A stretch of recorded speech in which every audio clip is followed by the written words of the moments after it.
ಎರಡು ಕಂಡುಗ ಅಂಗಿ ಸೊಪ್ಪ ತರಿಸಿ 6 ಕಂಡುಗ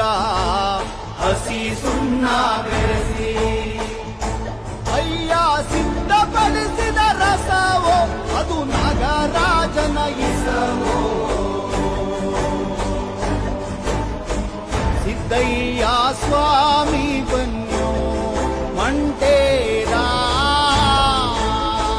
ಲಿಂಗಯ್ಯ ನೀವೇ ಬನ್ಯೋ